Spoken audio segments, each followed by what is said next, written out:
السلام علیکم ورحمۃ اللہ وبرکاتہ۔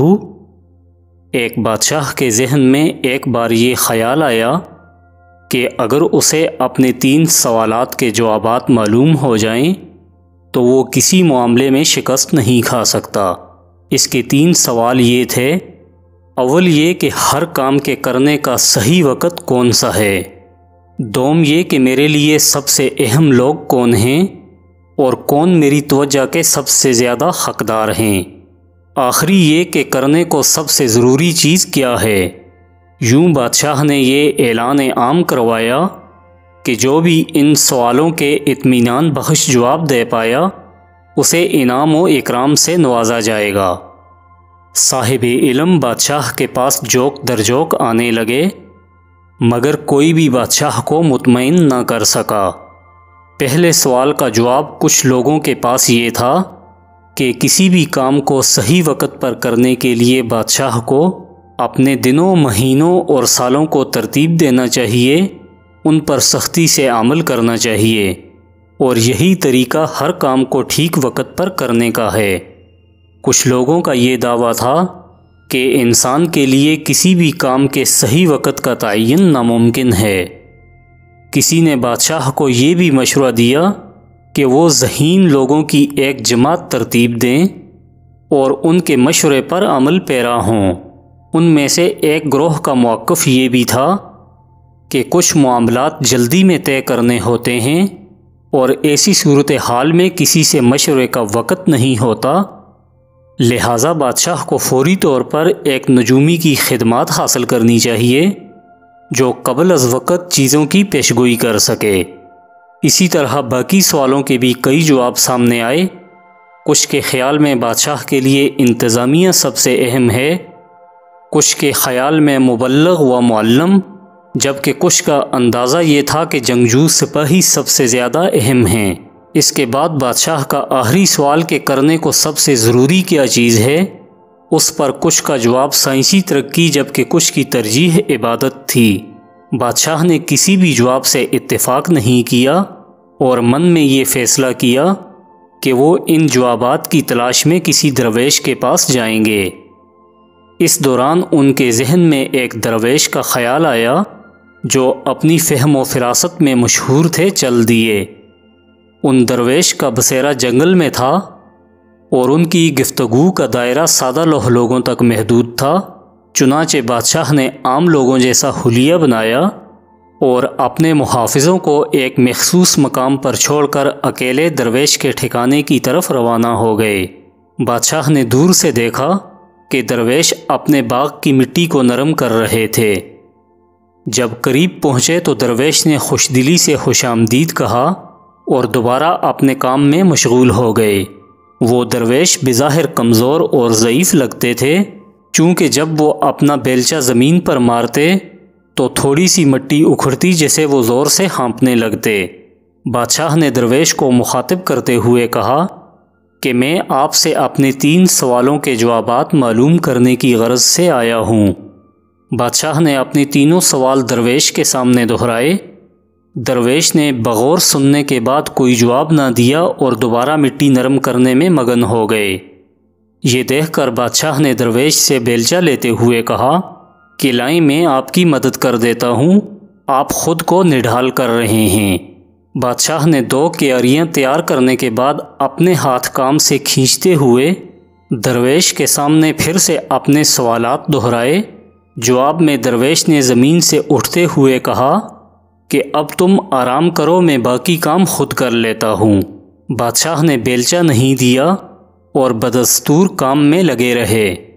کچھ وقت گزرنے کے بعد سورج بھی درختوں کے پیچھے ڈوبنے لگا تو بادشاہ نے بیلچہ زمین پر رکھتے ہوئے کہا کہ اگر آپ کے پاس میرے سوالوں کے جوابات نہیں ہیں تو میں لوٹ جاتا ہوں۔ درویش نے کہا، وہ دیکھو کوئی ہماری طرف بھاگتے ہوئے آ رہا ہے، آؤ دیکھتے ہیں کون ہے۔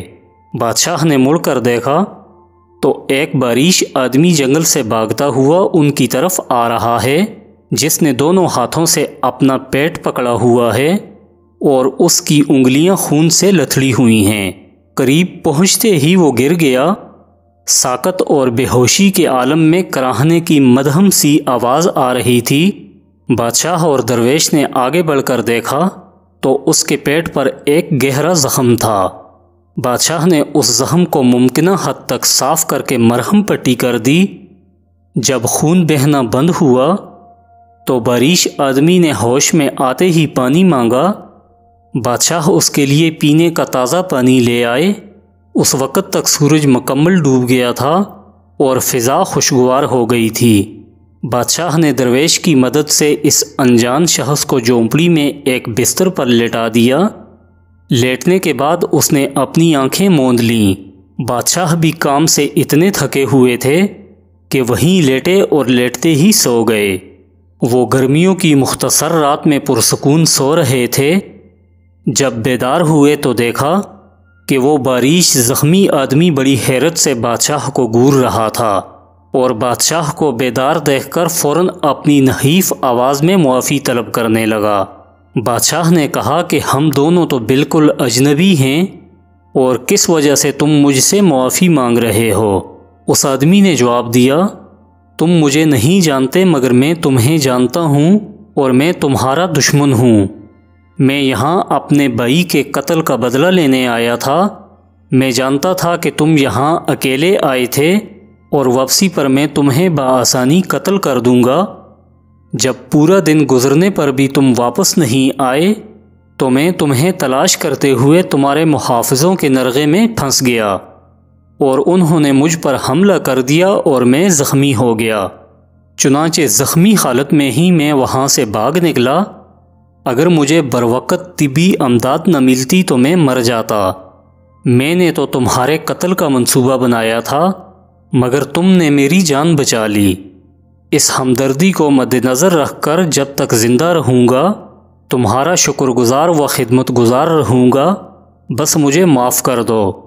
یہ سن کر بادشاہ نے نہ صرف اسے معاف کر دیا بلکہ اس کی ضبط کی ہوئی جائیداد بھی واپس کر دی اور اپنے شاہی معالج کو اس کے علاج کی ذمہ داری بھی سونپ دی۔ پھر اٹھ کر بادشاہ درویش کو دیکھنے باہر نکلے تو درویش اپنی کیاریوں میں بیج بو رہے تھے۔ قریب جا کر بادشاہ نے آخری بار اپنے سوالات دہرائے تو درویش نے بیٹھے بیٹھے فرمایا، تمہیں تمہارے جوابات مل چکے ہیں۔ بادشاہ نے حیرت سے دریافت کیا، کیسے؟ درویش نے فرمایا، کیا تم نے میری کمزوری پر رحم کھاتے ہوئے میرے لیے کیاریاں نہیں کھودیں؟ حالانکہ تم یہاں رکنے پر پچھتا رہے ہو۔ اگر تم لوٹ جاتے تو واپسی پر راستے میں قتل ہو جاتے اور وہی تمہارے لیے سب سے اہم وقت تھا جب تم کیاریاں کھود رہے تھے۔ اس کے بعد تمہارے لیے سب سے اہم کام اس وقت اس زخمی آدمی کی دیکھ بھال تھی۔ اگر تم ایسا نہ کرتے تو وہ تم سے صلح کیے بغیر مر جاتا اور تم نے جو اس کے لیے کیا وہی تمہارے لیے سب سے بہتر آدمی تھا اور سب سے اہم کام تھا۔ یاد رکھو، سب سے اہم وقت لمحہ موجود ہوتا ہے، اس لیے کہ اس لمحے میں زمانہ اپنا مالک خود ہوتا ہے اور سب سے اہم آدمی وہی ہے جو اس لمحہ موجودہ میں آپ کے ساتھ موجود ہے، اور سب سے اہم کام اس کے ساتھ بھلائی ہے جو انسان کو دنیا میں بھیجنے کا واحد مقصد ہے۔ والسلام۔